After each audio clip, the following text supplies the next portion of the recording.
Hey, what's going on, everybody? It's Will Curran from Endless Events, and welcome back to another hashtag Event Icons. Today, we are talking about event tech trends of the year. So we're doing a little bit of crossover with one of our other podcasts, the Event Tech Podcast. If you have not checked out the Event Tech Podcast, go to eventtechpodcast.com. Go check it out. But we want to bring a little bit of the fun that we do during that show. I mean, not that this show's not fun. This one's got video. This one's way more fun.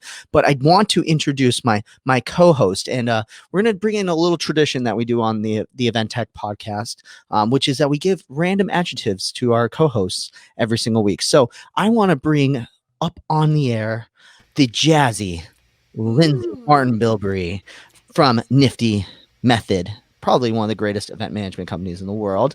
Lindsay, thank you so much for joining me today and co-hosting with me today. Well, bewildered Will is just really what I am right now. And I just can't even understand why the adjective generator wanted me to call you fallacious, because you'll only tell the truth. I can be fallacious sometimes, so I can understand that the internet wanted that to happen, and that's where it will be. Which is right there. I like it. We want to make sure that we save as much time as possible for this topic, because this one's a favorite of the year, and we want to make sure that we get our guests on air as soon as possible. Well, they almost don't need any introduction, because I think it's going on now 4 or 5 years that we've been doing this episode on event tech trends of the year. So I want to bring our honorary guests who we have every single year, Corbin Ball, Jim Spellos, in the house. If you haven't been before and don't know who these fellows are, make sure to go back to episode 143, which is last year's Event Tech of the Year's Trends episode, and go listen to their stories. And I think then the year before that and the year before that, these guys are regulars. We didn't have to explain what the show's about. They're ready to rock. But we want to give you guys a chance to give us a quick update on what you've been up to before we dive into Event Tech of the Year. So, what you guys got going on? Tell us, what have you been up to since the last time you're on the show? Jim, you want to kind of kick us off? Sure. Well, you mentioned we want to rock today, and that really has been what I've been up to. Released a CD, completely independent, all my songs, played all the instruments. So the past 8 months, on top of doing all the cool stuff in technology, doing it all actually on an iPad, single iPad, using the technology that's out there, which was mind-blowing how amazing it was. So it really was a labor of love. Came out Christmas Day, Spotify, iTunes, all those places. It's on there. It's called Stroke of Genius. So I know you got the full screen, so I can go something like this. So it's up there and you can see it. Anyway, other than that, been teaching and traveling and doing the usual stuff, and really talking about the technology and figuring out, what's making a difference in the planners' lives and what isn't. That's amazing. I love it, man. I need to get one of those CDs. I'm gonna grab one for you next time I see you. You do. Absolutely. Corbin, what about you? What have you been up to? Well, things have been busy for me as well. I've been, as Jim said, teaching and traveling and enjoying life, going through different places. The biggest event recently in my life, I just had a knee replacement surgery, and I'm 2.5 weeks through. I'm almost completely back to normal. It's amazing what technology can do. It's they've done a great job, and I'm fully mobile and ready to dive in to do more traveling and teaching. Ooh, yeah, I love it. You guys are good about your speaking tours and making sure that you guys are talking a lot. You guys are everywhere. That's fantastic. All right, well, let's jump into the topic at hand, Event Tech of the Year, and what's coming. What are the trends? What do people need to know about? Lindsay, you wanna hit them with our hardest question we got for them? The one that I'm always looking for is there's so much from an event tech perspective. It's just a very wide and deep ocean. So what are the 2 big trends you see for event profs coming in 2020? Or maybe it was already rumbling and now it's like, this is it, kids. It's time to really pay attention and get on board. Who's going to take it first? That's the question. No Corbin, go for it. I think we're going to say the same thing anyway. Well, one of the things in my mind that is a revolutionary change is the impact of artificial intelligence. The 90s was a development. It was the decade of email. The decade of the 2000s was the decade of the advancement of the web. This last decade was the advancement of mobile technology and deep implementation. This coming decade will be one of the greatest technology trends will be the implementation of artificial intelligence. And this covers a really wide range of fields, from facial recognition to chatbots to marketing automation to the list is on and on. We can go into it, but I think that's going to be one of the biggest things that's happening. The other, on a broad term, is the impact of data management and data and ability for software integration and for things to work together in a better way than that they have before. We've lived in data silos for the last 30 years of event technology. And although it will continue to have some impact with that, it's getting better all the time. And the movement toward that deeper integration is one of the things that I think will have a big impact. I love it. Only two things? Well, I know. That's true. It could go on and on. But those are two of my top ones. No, I'm with you there. And I'm going to echo to start with the AI. I mean, it's a huge, huge part of what's happening, chatbots, facial recognition, everything Corbin said. I think the issue, though, is a lot of people on the planner side don't understand that they're already using a lot of that already. I think the supplier side has a better grasp on it in our industry. And I also think there's a lot of unknown and a lot of fear. And I think part of what I'm going to talk about today is not just the tools that are out there, but the inherent privacy security conundrum that we're all dealing with all of this stuff, and how we're going to be able to manage through that, and which technologies are going to be able to push forward quickly and which technologies are going to have to take a few steps back. Because this decade, I'm not sure really anything is going to explode this year. I think we're still going to set up here. I'm so with Corbin on AI. The other thing that's coming and isn't going to be here in terms of any huge impactful way is going to be 5G. And, to me, 5G is going to be the Amazon Web Services of this decade. Most people won't even think about it, but it's going to fire and drive everything that's going to be taking place, from the autonomous vehicles and the lower latency of almost anything to even a better, more sophisticated AI, and to a lot of places that people might not want to go. So I think a lot of pushback is going to happen with that too. It's going to be a fascinating decade to really see what's going to happen. But this year, the one other thing is augmented reality. And that, again, has been brewing. It's still brewing. I think Apple has the absolute big hammer out when the glasses come out, whether it's this year or 2021 or 2022. But I think that starts to really change the game on AR. I love it. Oh my gosh. All right. Well, let's start to dive a little deeper into some of these trends. I'm wondering if we want to go directly for the throat and go after the ones that you guys said are the biggest trends, or if we want to talk about some of the stuff from last year and then slowly ease our way into them. Should we start with last year and some of the things you guys talked about and start looking at then the final big trends at the end? Sure. I'm getting a lot of nodding heads. I feeling good about my decision-making skills right now. All right. So one big thing that's been happening, we've been talking about, I think Lindsay, we've been talking about this since Frankfurt earlier in 2019. We've been talking about it for a couple of years now, because it's just been the last 2 years. Everything in the industry just seems to be coming closer and closer and closer together, from a consolidation, from the way the money's moving in and out. And, when you think about that, we had some incredibly big acquisitions in 2018, and then we saw some more happen in 2019. We're now seeing some of those leadership exits, like Don Berger just left and has come down out. JP Galbo from Community Brands has made his exit. A lot of his leadership team, a lot of the revenue team from Event Farm after they got bought by Member Swedish. So it's just like, as it continues to grow and change. Last year on the episode, you guys were worried about kind of limiting that entrepreneurial and innovation and creativity in the event tech space, because the money, we were talking about it before we came on the show, the money is driving a lot of the product decisions and development, but not always in necessarily the way that the event managers and the event companies are comfortable with. That level of risk, that level of privacy and data collection, Jim. So what is it from an industry consolidation? Do you think it's done? We're at a point where there's no more money movement, or should we be prepared for more in 2020? I'll jump in just starting. No, we're not done at all. And I don't think it's actually for the better that it's going to continue either. But everything's going to follow the money. We all know that, and it's clear.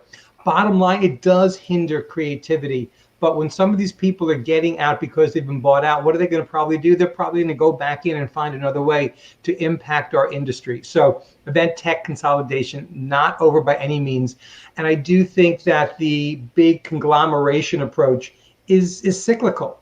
And we might be toward a middle to end of that cycle. And hopefully we're going to see a lot more small folks coming up and making huge impacts. And I think the lay of the land with the coming technologies might be setting the stage for that. I agree with Jim with that. Is the big players, the Cvent, the Eventries, the Freeman, the GESs have made major purchases this last year, and I think they'll continue to do so. But I think the interesting thing about technology is that it's the next new idea. I mean, when Google eclipsed Netscape, or when Chrome eclipsed Netscape as a browser, it just, those things go on, and now everyone's using this. I think that good ideas are bubbling up, mushrooming up in our industry, and we will see that continue to prosper. Oh my gosh, I don't know if I like the analogy of a mushroom, because I think like a mushroom cloud. I mean, they're not wrong in some ways, because I think that that's also a very viable concern, gentlemen, is that if the money comes in, it's going to eclipse some of those. Even if the smaller entrepreneurs does come in, that barrier to entry now, like you've got to be at a point, otherwise to really get to the next top, you start compromising on your product development. How am I going to attract the VC? How am I going to attract the funding, the investors? And I don't know. I've seen it happen even just in the last year with some of our conversations. Like, they couldn't make it work. So I don't know. It's true. For example, Cvent has acquired the top 3 mobile event app companies around. And that's kind of they share that, they own that marketplace for the high-end mobile event apps, and that's a hard thing to break into. And on the other side of that, I think the half-life of technology is much shorter than it ever has been, which means there's going to be more new technologies that are going to be doubling, and the stuff like event apps. And I'm going to say what I say in my courses. It's an old school conversation. It's a conversation we shouldn't be having right now, because I don't think until we get augmented reality into there, I don't think anything new has happened in that stage in a couple of years. And I know people will kill me for that statement, but I look at it as evolutionary right now and not yet revolutionary again. Yeah, I think it's that conversation we have a lot about are they adopting this technology as fast as like the forecasters sitting here on the episodes say they are? Because we're still working with groups at the event management side who are still using a printed program guide. So like machine learning terrifies them to death. Well, actually, that's the whole thing. I think the conversation we're having here is for about 15% of the industry. Yeah. I think the majority of the industry is at a point where they're just struggling to get an event app or something like that. Yeah. So it's really almost interesting that our conversation is pushing that envelope so hard. When does it really have impact for a large percentage of the people that would be interested in what can I use today to make my job, my conferences, my events better? Yeah. Ooh. Okay, so I have a really hard question that is not that I think. Feel free to tell me you can't answer this because either you know too much or you or whatever it may be. But do you guys want to make any predictions right now on who might buy who this year? Like, or who you wish bought who? Like, like I always make these jokes that like I'll give a non-event tech example, but like I wish HubSpot bought CoSchedule, which Lindsay knows is like our management software for our calendar and our episodes and everything. It's like an awesome tool, but it literally just needs to be inside of HubSpot. And so I've been saying for years, like just buy the company and just integrate it 100%. Do you guys have any like wish list consolidations you wish happened, or any predictions you want to make? I'm going to just say who's going to buy an X.AI, a company like that clearly is taking the AI in conjunction with meetings and setting it up. And as I know we've talked about offline, making that one-stop shopping possible of everything. It's not going to happen, so don't worry about it. But it would be really nice that it actually might. Yeah. I think that competition is a good thing, and I'd like to see as much diversity as possible. And if we can get over some of this consolidation, that would be fine, because I think that there's lots of great ideas out there and that deserve their space. Yeah, but Corbin, I don't think we're going to get there because, again, the money's driving everything. Money is driving it. I know. I'm an optimist, or maybe a Pollyanna with this, but it's that's. Stay the course. You asked me the question. I hope that that lots of people survive and thrive in this industry. It's a big pie. It's a big pie. Your desire is no consolidation. Okay, well, Apple buys Facebook, and Google buys everyone else. So let's just bring it down to where it really should be. I think there's like an old like E-Bombs World like Flash animation that joked about like how companies were going to buy each other, and it eventually led to, it predicted a lot of stuff that ended up happening, but it was something like Google buys like all these systems, and eventually Google just owns everything in the end. And it's just crazy to watch now. Think about that. I mean, look at how many artificial intelligence companies Google has purchased in the past 10 years, and Facebook too. But the numbers are way in the double digits, and there's some pretty major players that are in that list. So that's happening every day. We just don't hear about most of it. And That's VR and AR as well, with all the tech companies as well. They're doing that as well. That's true. Well, we got a special appearance. For those who don't know, we're missing one of our regular guests who is usually on this episode. But he is still participating right now through the chat. I want to see if I can get him in this still to come join if he's watching right now. But I want to bring his comment up because I think it's really, really interesting to talk about. And so for those who don't know, Nick Borelli in the house, Nick, host of Event Brew and also one of our regulars on this episode, said, I want a reg company to buy an influencer program. Our platform. So makes a lot of sense, right? We have reg platforms are about driving ticket sales and everything like that. What if we could get them to buy an influencer platform? What do you guys think about this? That's such a Nick comment to begin with. I mean, geez. I love this idea. Like there's actually the bespoke registration companies in particular, one of them that work with the incredibly high end events that have such moving pieces with it and can really be powerful with that user generated content and see where it goes. I think there's so many applications there. I'll get sorry.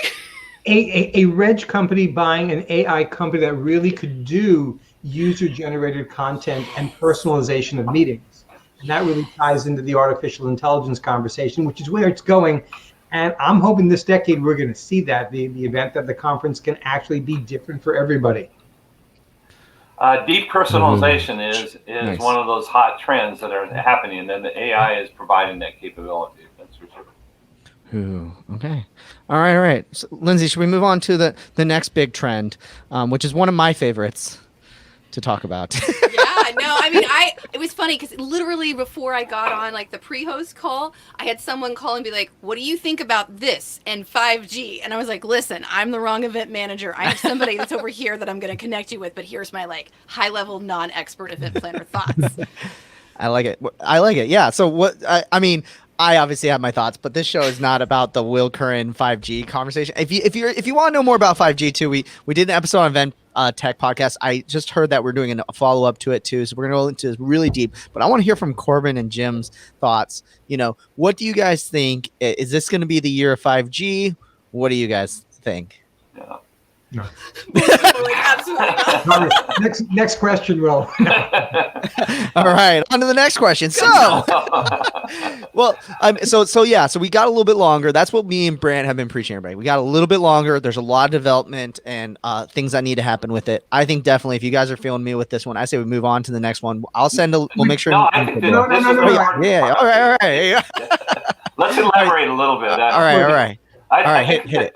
I think that 5G has great potential. It's not going to happen fully happen this next year or the next few years for the events industry. I think it's high speeds, greater security. There's a lot of benefits to it. It will become, ubiquitous in the next 5 years as everybody updates their phones.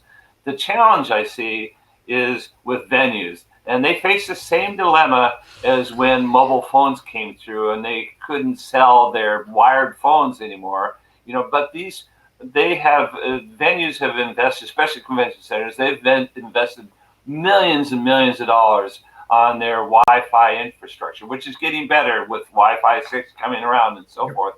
But it's the hardest place for 5G to be implemented would be in convention centers with all the walls underground An arena is great, where you have line of sight for everything. But convention centers are difficult to do, and with the placement of antennas that require many more antennas because it's a shorter range and a higher frequency, and it just doesn't penetrate walls as well. And so these convention centers are going to have to invest very large amounts of money to implement it throughout their facility. At the same time, they're competing with their own Wi-Fi network, and that's, I think, is going to delay that progress. We're going to see it in public spaces, we're going to see it in arenas, we're going to see it in lots of places, but I think one of the laggards may be convention centers and hotels. So can I ask a question about, sorry, Jeff, before we No, go jump for in, it. because I want around convention centers. So I have a couple of really big conferences that we've been talking to, and they're like, listen, we don't want to do the convention center. We want to take, and it's a lot of technology companies. They're looking for these really unique venues, and they're like, we have a lot of live streaming capabilities and other things. We want to take advantage of some of these trends because we realize that the infrastructure is not there. So what do you think? Does that have a place in this conversation? Because 5G is not going widespread maybe this year, but how can we get prepared, especially in those alternative venues? Does that make sense? Well, I think the alternative. Go ahead. No, I was going to say. I think we're going to say the same thing, that the alternative venues have it easier because of the lack of the concrete and walls infrastructure that's there. I mean, the conversation is a money conversation here. A conversation is about ultimately the death of Wi-Fi. And the convention centers and the hotels aren't going to want that because it's become a profit center for them.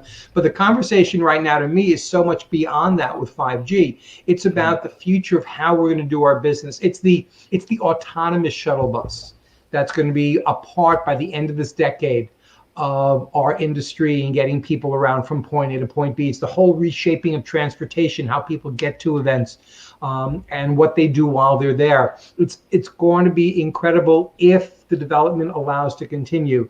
I agree so much with Corbin that the convention centers are going to have a real hard time with it, but I think they'll figure out a way to be able to make sure they can compete in a time when it's standard. There's nothing that is going to be, well, we might or might not need Wi-Fi. Yes, everyone knows once the allure of what's coming is available that they want it, and they don't want any restrictions to it. Oh my gosh, I literally can talk about that. I love where you guys are taking this. This is so fantastic. So I wanted to make sure that we gave a shout out to one of our viewers in the house. I kind of quickly brought up his comment, but shout outs to Sam Will J. Smith. And says, a friend of mine is an engineer at Nokia working on 5G. He's installed a lot of cities so far. Vegas, I know for a fact we have in Phoenix. I was at the Verizon store in Chicago. They had a setup as well. However, there are not many phones with 5G. We won't see adoption pick up until phones come out later this year. So I want to give you a shout out. Thank you so much, Sam, for your comment. Let's see. We got a lot of other ones. Will, can I ask Corbin a question? I'm really interested. If you were to pick a year right now that 5G is going to make its first big impact on our industry, do you think it's going to be in this decade? Yes, it'll be in this decade. I think it's going to be 5 years before we really see that implementation. But it's definitely going to be this decade. And I agree with you. This is one of those type of technologies that is going to fundamentally change how society works. I mean, everybody has 4G now. We're used to it. This one is going to be a big step forward. Yeah, people don't realize what really is going to change, and the speed difference, and more importantly, the latency difference that the 5G network is going to offer people. There's going to be no lag time anymore, theoretically, as long as that promise comes to pass. I love the lower latency. All right, well, we've got one more comment that's coming in. Richard's asking, with all this focus on the tech, and I think this has been a concern for a while, right? Like, so all these shiny objects, and it's big and big and big. Is that going to stop the storytellers from actually telling the stories? Are the event designers going to forget about all of this and just case it to make it look pretty? No, it's all about the story. It always has been. It always will be, no matter what type of technology that we have. The storytellers that are going to get the advantage, though, are going to be able to utilize the technology and integrate it seamlessly at a faster pace. But these are that's a separate conversation. This is not a conversation about the death of storytelling. It is alive and well and will continue to be. However, as with our meetings were the last decade, some of the event organizations that were able to integrate the technology quicker got the upper leg, were able to market themselves better. The ones that grabbed onto social media 10 years ago. Same thing. It's just going to be another tool.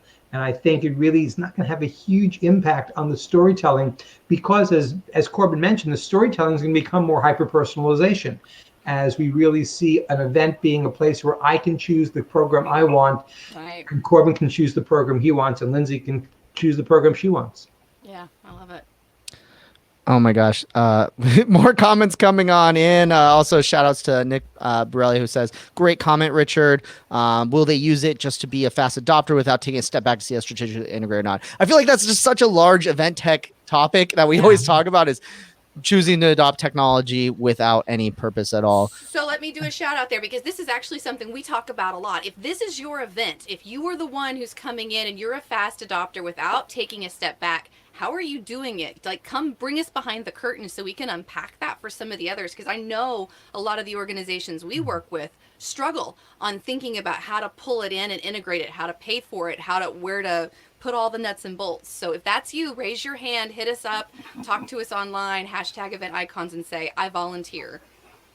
Well, technology is not an end. Technology is a means to an end for more efficient or more personalized, engaging event, or all of the above with that. And so, I think that as people decide in technology what new technologies to use, they should go in with very clear ideas about the goals they want, set measurable standards that they can see if it's been successful or not, and then go forward. It's not just the bright, shiny object here. It's really how can you improve your events. Yeah. No question about that. I mean, that really has to be the first and foremost thought in every single planner's mind. Supplier's mind, different story. It's how can we use the technology to be able to connect better with the planners. But from the planner perspective, it's all about the end result. How is it going to impact the meeting? But I think you bring up an important point there, Jim, too, because looking at it from the supplier perspective, sometimes you can sit on demos and they don't have a good enough understanding of helping the event manager understand how the tool can integrate in seamlessly to tell that story. It's so focused on the functionalities and the features. And so do you think that's a trend in 2020? Lindsay, how many times have you gotten a demo that was done by a tech person, not an industry person, and all you were thinking about during the entire demo is they don't understand the industry? Right. You know, I will say this. The industry's changed in the last Month? 3 years. I mean, those demos we're going to leave out. That's all. But really, all right, so I've been reviewing a new registration platform. I would say we've sat in on probably 14 demos. Maybe only 2 of those didn't really have a good concept of how an event worked. They weren't necessarily industry people, but they knew the space. And that is a night and day difference, right? From the last 5 years. But did they know your space? That's the other issue. They might have known That's true, that's generically, valid. but no 2 meetings are alike. So the fact that they know a large citywide convention doesn't mean they know the high-end incentive conference. I mean, it's a tough thing for anyone coming to this industry to get a handle on. Yeah. One size does not fit all in the events industry. Very true. Yeah. You're here. So true. By the way, I just got a comment on Facebook, but they were asking if this show is actually live or pre-recorded. This is 100% live, guys. Like, we are actually taking your comments right now as they come in. I mean, like, just by the fact that, like, literally I can pull up any random comment. Like, for example, Richard's got to go to bed, guys, because it's super late over on the side of the world. So just a shout out to everyone who thinks this show is pre-recorded. We are 100% live right now. So let's dive into the next big trend. I'm feeling like, man, we are. It's already at the halfway point of the show. Should we dive into the main kind of trends that we are talking about for the next year? So I know you guys talk about machine learning, AI. I want to make sure we give plenty of time for this one. Corbin, 2 weeks ago, we were on meetings today talking about it a little bit more. So I'll let you kind of kick it off. Tell us a little bit about what people have to look forward to when it comes to AI and machine learning in 2020. Well, this is one technology that has so many different paths with it and a lot of times it's kind of behind the scenes with marketing automation. AI is playing a huge component of it, but directly for events, you have the ability, Worldly, for example, using AI can translate into 15 different languages simultaneously, and people access with an app. This is at a very small fraction of the cost that it have to have live translators in translating booths within a room with that. And so this really opens up, and even for people with hearing impairment, You have just in their natural language that you can have that capability that would not have been possible before. Using facial recognition for expedited registration is a possibility that is happening right now. That you walk up, the camera recognizes you, put your image in as you're during registration.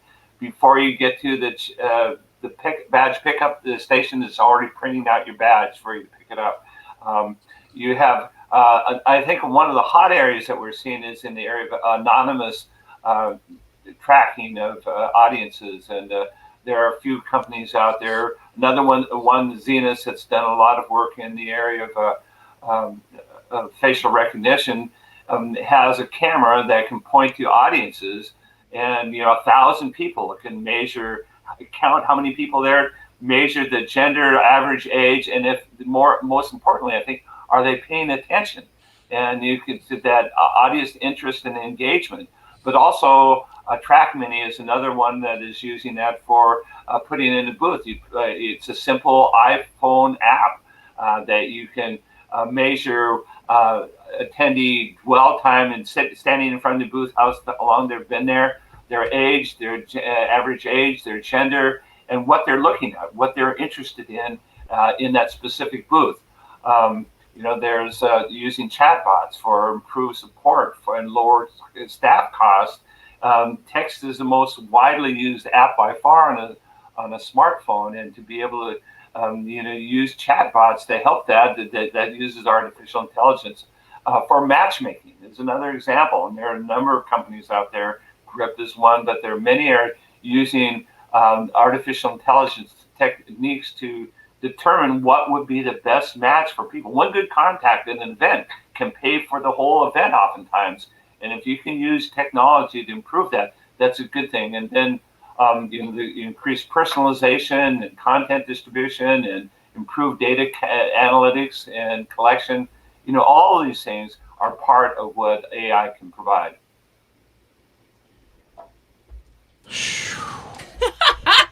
Let me jump in, because Corbin is amazing, and what he laid out for people, I mean, they should just be taking notes right now of all these options. But I want to take this conversation to two different levels. I want to get to the facial recognition and some of that in a second, but I want people to understand that what you have in AI and what people are scared about in AI are two different types of AI, two different concepts within the AI area. Because what Corbin's talking about is what's known as narrow AI, which means it's dealing with a particular single issue, such as facial recognition or the great work that Wordly is doing. And it's being able to teach the system, have the machine learning well enough to be able to figure out stuff on its own in that narrow area. But then we get the singularity folks, the gloom and doomers, who are talking about AI on a general basis, where it's going to actually take over the whole planet. Ain't gonna happen, gang, in our lifetime. However, it may take over parts of your job. You have to be very, very aware of all of the tools that a machine can do that a human can't, which is why storytelling, by the way, is never going to go away, because that is going to be one of those things that is very human. All that said, the minute I heard the facial recognition conversation, I think it's really so cool. To me, that is one of the absolute debilitating points when you talk to planners about whether they would want it, whether they want it at their event, or whether they'd be open to it. Scared, terrified about, well, what are you going to do with that picture? I mean, they already know what's happening and what happened with Facebook, what's happening with all these companies in terms of tracking and data brokers and all that. So all of a sudden you bring that facial part to it, and they don't realize how sophisticated it already is. I think that's a part right now that you're going to have an awful lot of pushback from not only planners, but the attendees at these conferences. And that might be one of these major areas where the whole security privacy conversation does come to the forefront. Hey, Jim, when you're coming in and you're kind of talking about that inside your classes, how many of them have, where they turn on their iPhone and that's how they come in, or they're taking airplanes? I boarded a flight yesterday out of the American Terminal E and they scanned my face and let me in. No way! I want one. I think people are looking at it differently. If you're looking at it like on a facial recognition to have access to your apps, I don't think many people have a problem with that. I think when you start talking about the airlines, and especially all the fears about how we're being tracked in TSA, I think that's going to open up that fear more. And once you get it into a conference area where you have 5,000 registrants at an event, or 500 or 50, whatever. It's what are they doing with that information? I know I'm concerned already with what they're doing about all my information and all those touch points that they're able to anonymously put together. But the reality is now you put the facial awareness there, and we also know the issue and the accuracy of the deep fakes that are happening right now online. I think maybe that's where people are going to finally stand up and go, wait, too fast. And I hope I'm wrong. I hope that it does keep on a very secure level, but that's not where I'm leaning right now. Jim, I share your concern. I don't want the government to be using facial recognition to track me. I mean, as is happening in China right now. So there are some significant issues in terms of privacy. Yep. But when you talk about events, it's not really. Although people have this, and I think this, there's this kind of inherent fear when people don't understand it. But when you go to events, it's not about privacy; it's about connecting. It's about, you wear your name badge around your neck. It's about sharing with people, and if you can expedite that process by a registration system that doesn't track your face, it tracks the geometry of your face, and then it's discarded at the end. And I think it's really important for with any type of data that anybody's collecting data about you at an event, they need to be transparent about what it is and give the option to opt out of that data collection with that. So I think that there's some issues, other issues that we deal with, but in terms of if you want to speed up that process, and people can elect not to use their face with that, and they can wait in line a lot longer. But I think that if you can have this fast, easy, slick registration process in the same way that you get on an airline, that is going to win over. My belief is. I functionally, you're so right. There's no question about it. But I think the issue to a certain point is, do I really trust what's happening with all this information? And I don't also think that people understand the difference between privacy and security. And I believe that what's happening in the event, as you say, is you don't want to be private. You want to be out there because you want to network. But at what point does that privacy security conversation all of a sudden tip? So it's not a privacy conversation anymore, which to me, I gave up my privacy 20 years ago. Great. Want to know about me? You go online. You want to know about Corbin? You go online. But the security right now is still something I need to hold near and dear. And I really, really hope that if anything comes of these type of conversations, is that we can get out to people what that difference is and how important the security is, while being able to use these tools in a way that does allow us to facilitate and expedite what we want to accomplish. That's a whole nother, data security is a whole, just general security issues. Cybersecurity is a whole nother issue, which is really, really important with that. And also, you know as well as anybody that cybersecurity and data security isn't about the IT department. It's about the attendee. It's about the planner. It's about everybody who's in there. Yeah. And I think that needs to go to the forefront really quickly. Otherwise, there's going to be a lot more horrific situations happening.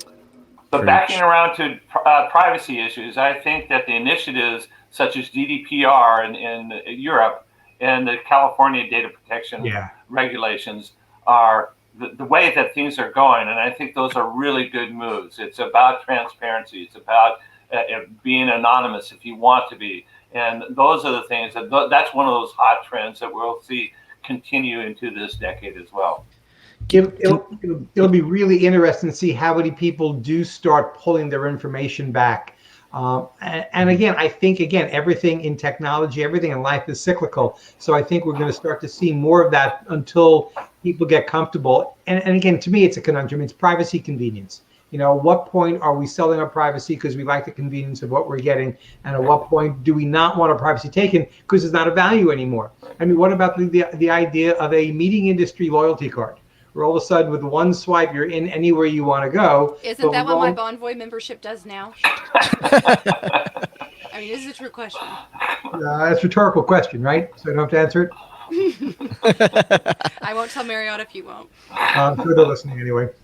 Well, it's funny that you bring it up too. So like I was actually, I think we're going to do a whole Event Tech podcast episode about this, but Avast just got in the news recently that it was got in huge trouble that Avast, the big antivirus company, was selling people's data for millions of dollars. Like not just like, oh hey, we were making, using this to personalize your experience. Yeah, we did straight up selling your data.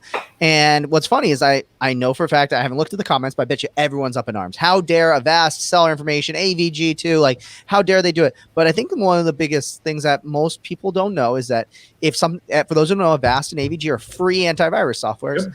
If something is free and you can't figure out how they make their money, you are probably the way they make their money. You are the product to them. So I think that's a big thing that a lot of people need to know about. And, I mean, I'm blown away that people are now aware of this stuff, but I feel like there's so much more people have to know about. And hopefully, if this is the one episode that you listen to, this will hopefully give you a jump start for 2020. Well, this is just part of everyday life. I mean, you have Google, you have Amazon. This is how they make their money is collecting data and redistributing it in different ways. It's just that's part of life. I agree with Jim. Is that I don't have anything to hide really, so it's I'm willing to use the convenience of it. But there are other people. I mean, some people wear 10 hats because they don't want to be have their mind controlled. So it's a very personal decision that you have, and that's one that you go with. But this is a fact of common everyday life right now. But I think it's also a good reminder from the practical applications from the event management, because the technology does translate like on-site signage. I was at Sundance this last weekend, and though you registered for everything online with all implicit and explicit opt-ins, Chase, the Sapphire Lounge, had big signs, "We're recording you." And by walking in, we're recording you. Like the water machines, as you were opting in, this is going and you're helping us support the sponsorship. And so it was those recognitions through these big tech companies. And I think the managers sometimes, we did it during the registration process, did those explicit opt-ins. We don't have to talk about it anymore. And then it leads to those angry attendees going, wait a second, they're taking my pictures and it's next year's promotional material. You sold it to the sponsors. And so that tech entitlement that Nick Borelli is talking about, it really does remind us the practical applications of what we have to do now that we've done it up here in the cloud. We have to be really careful that we don't overestimate, and I hate to say it this way, but don't overestimate how much about privacy and security the attendees know. They have a very media-driven, unfortunately sometimes uninformed approach about what's important, and perhaps our industry has to be at the forefront because we are an industry of getting people together to help them understand it better. Not just from the huge cataclysmic type of event problem, but of what does everything mean in terms of you're giving your information, and are you okay with it? Yes. And if we do explain it that way, then people will be able to opt in and out on a very logical, very humane basis. I love that. So good. So good. All right, Lindsay, hit him with another question. Do we want to talk about the attendee personalization or the growing trends with AR/VR? I feel like maybe AR/VR. Yeah, I feel like we haven't dived a lot into AR/VR. I think we talked a little bit about personalization with like the Zenith and facial recognition. So yeah, why don't you guys hit us? Jim, you look so excited with your Oculus. So hit us. What's going on with AR and VR in 2020? Here's the thing. I put the VR on, but really where it's all at is AR. Yeah, I agree. Yeah. And I think VR is going to have a niche. VR is going to have a really strong niche, and it's going to be about training. And you can see a lot of companies already spending a lot of money to optimize and personalize and experientialize training. But I think overall, the effect of augmented reality, and many of you know who've seen me, I'm not a huge fan of Apple, but I think the next big game changer are the glasses that are coming out within the next 6 months to 2 years, depending on who you believe out there. But the fact that 5 years ago, we weren't ready for Google Glass. We were weird to wear it, and it was very limited to what it could do.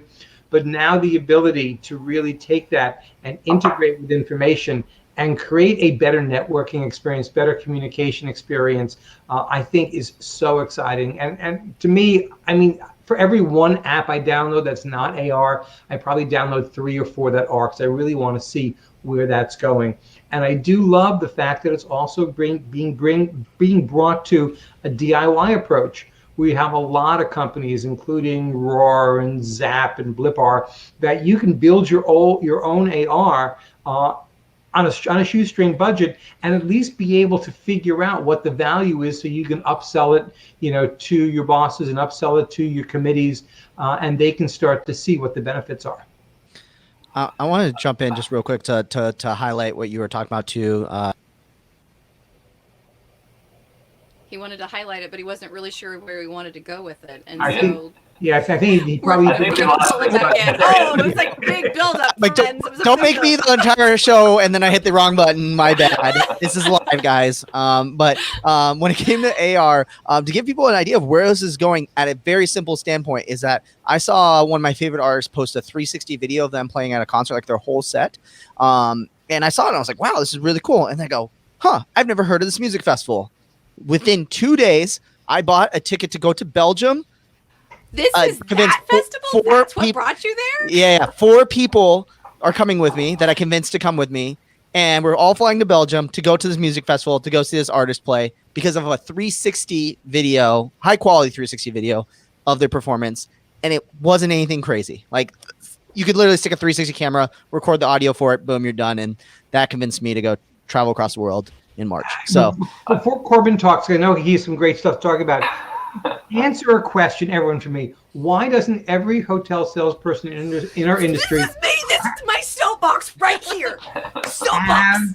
One of Look, these I've been saying this for years. has done a little bit of work to customize that so the planner can experience what the meeting looks like in their office. I don't get it. It's not that expensive, and it just makes perfect sense. And people aren't going to be flipped out by seeing the hotel when they can't do a site visit. This is what I'm saying. I'm done. Internet gods, if you're listening, I would love the hotels to contact us. Let's have a focus group. We've got Okay. ideas. But in fact, I think that I agree with you, Jim, what you said with the impact of AR. But I think that VR does have some important implementations. One is, as you mentioned, site inspections, and the cost for that is coming down dramatically. In fact, it's been driven by the real estate industry, and they're hoping to go to Airbnbs to be able to very inexpensively photograph and stitch together meeting spaces and living spaces together. And that's coming to events. When I was at IBTM in Barcelona this last November, there were 3 different companies there that were showing their new tools of doing that. And one was an iPhone on a tripod of the leveler. That the cost for that is coming down. Every place, every Airbnb will likely have a stitch together virtual reality tour with that. But also for booth and stage set design, before you put hammers and nails to putting this together here, walk through it and see exactly what it's going to be like. And then also for room diagramming is another natural one for virtual reality. You're seeing that, but I agree that the challenge with VR is immersive. It takes you away from where you're at. And for booth demos, that's fine. It's kind of slow. You can't put a lot of people through because you have to put them on sanitize, put on the goggles, teach them how to do it. And, you've got 5 minutes doing that kind of before they actually can see it. But for certain demonstrations, that can be a very effective tool. But augmented reality is in real life. And so that you supplement what you're seeing. And I think that there are many applications. You're starting to see this coming to mobile event apps incorporated into that. So you have that component of it, but also you have augmented reality walls. You have projection mapping. You have telepresence, projecting a speaker on stage with these are all aspects of augmented reality that I think that's really going to change how we're doing things in substantial ways. AR and what you're mentioning, Jim, about glasses. I mean, even at this year's CES, there are augmented reality glasses that look just like regular glasses, and in fact, in the last couple of weeks, there have been articles coming out about new advances with augmented reality contact lenses. We're not going to see that for probably 5 years at least. But that's where things are going to supplement what you're seeing. You're experiencing it. You can do it in group You can do augmented reality and group training and group experiences. There's a lot that can be done in that space. And we do want to call out Nick Borelli dropped into the comments. He's absolutely right. All Seated is doing this, and they're doing a fairly good job of it. Like, we had Sandy Hammer on. Brent and I interviewed her last May on the event icons. But, you know, to that point, like when they've only mapped so many venues. And this is, I think, something where some of the larger hotel brands have gone in and have started mapping some of their very high-end luxury leisure properties, but on the group business side, it's not as fast from an adoption perspective. Still, the selling mentality, it's coming on the phones, but I mean, 9 times out of 10, when I go to a site visit, whether it's for an incentive or for a citywide, we're still, did you get the 2D capacity chart?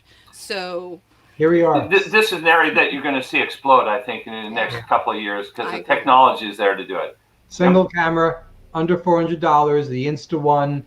You can easily create, in minutes, a 360 high-def VR of the room, of the event.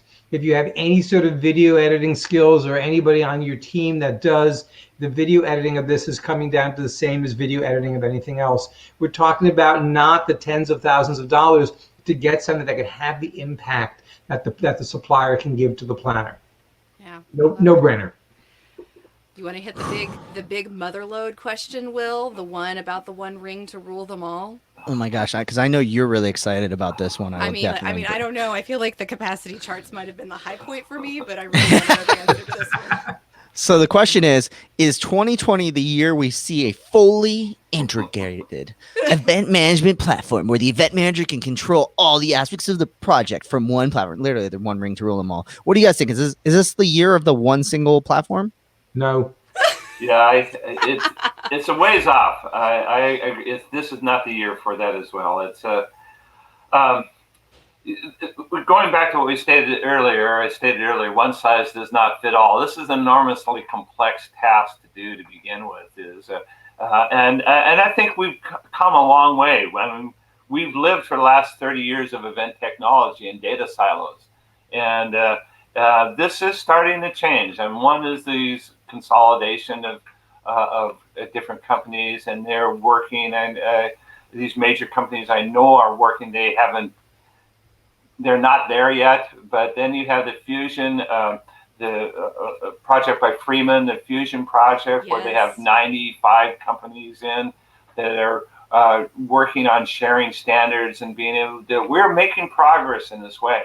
And it may not be the fully integrated event manager product.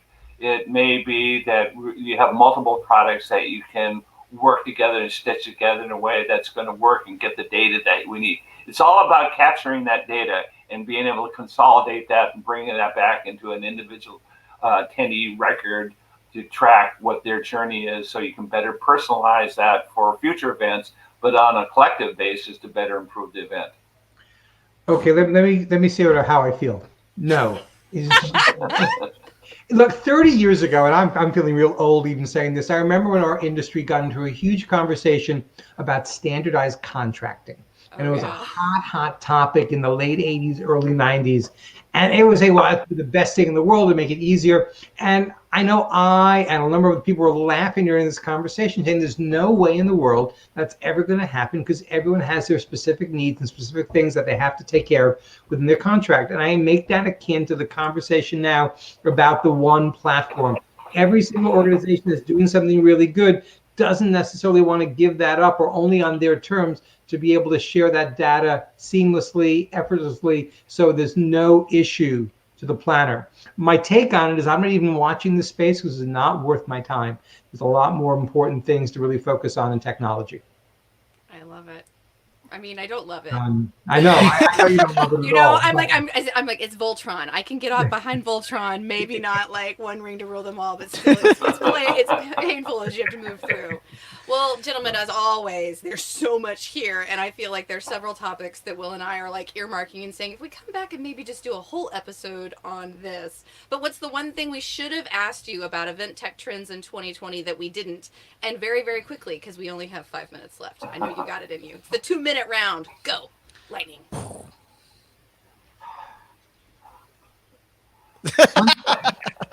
I I think we hit the major concepts. I think we hit the major. I think the question really needs to be, what else is coming? Yes. And I think that can be said in 3 words: quantum computing, blockchain. I think if you're doing any looking forward, and those two are actually going to be sort of at odds with each other because of the speed of the computing system, and it ain't happening anytime soon on a desktop basis. But that and the security the blockchain can give, I think that's going to be that underlying force, along with 5G, that's going to shape the next decade of technology. We've mentioned it briefly, but I think that the artificial intelligence allowing for deep personalization is going to be one of those big changes that we're going to see in this next couple of years. There's a lot happening there, and I think that's what I see is going to be a hot item. I like it a lot. All right, guys. Should we wrap this one up and put a bow on it and call it the 2020 Event Tech Trends of the Year? I think Indeed. so. Guys, there's so much there. There's All right, literally forget you can. Who's gonna close? It's you. Yeah, It's you. I'll fight you for it. I got a VR my headset ready to go. Voltron and capacity chart joke, and like I had a blockchain moment, so it's all. I love it. Lindsay, go ahead. I started off. We'll go ahead and bring us all the way home. All right. Well, I mean, you can catch more tidbits of knowledge bombs that Corbin and Jim shared today every week at 5 p.m. Eastern. Wednesday is the day where we all see each other. But if you catch us live, you can watch us, listen to us online wherever you listen to your audio podcast on iTunes, Pocket Cast, Stitcher, or whatever else. And if we're not there on it, please do drop us a link and let us know. And then always you can find us at event-icons.com to check along with show notes and links to the resources shared. We're going to be dropping in all the amazing knowledge that Corbin and Jim threw in here. The best way to do it. But I mean, none of this would happen without our amazing guests. So Corbin, Jim, absolutely are the reason that we get where we are with Event Tech every year in so many ways, knowing what's coming down the pike and what we should be waiting for. So thank you for coming and sharing for all of it. What did I forget? Oh, yeah, hashtags. We want to let you know. Twitter, #EventCons, or join us in the Facebook group. Did I forget it all? Oh, God, there's so much pressure when Will's hosting. No, I think you did a fantastic job. Yeah, thank you so much, Corbin and Jim. As always, I think like a million years in a row, you guys are fantastic. And thanks, Lindsay, for being my co-host today. Yes, I can't wait to get the CD. Yes. So fantastic. Well, thanks everybody for tuning in to #EventIcons. You know what to do. We'll see you guys next week right here, same place, same time, event-icons.com right here. Thank you guys for tuning in. We'll see you guys next Wednesday. See you next week. Thank you for joining us for another amazing episode of #EventIcons. To catch all the bonus content, resources mentioned, and an invite to our Facebook and LinkedIn groups, head to www.event-icons.com. Also, let us know what you thought about this week's episode. Share your biggest takeaway. Just tag your post with #EventIcons. We'd love to hear from you. Thank you again for joining us. We'll see you next Wednesday at 5 p.m. Eastern, right here on #EventIcons.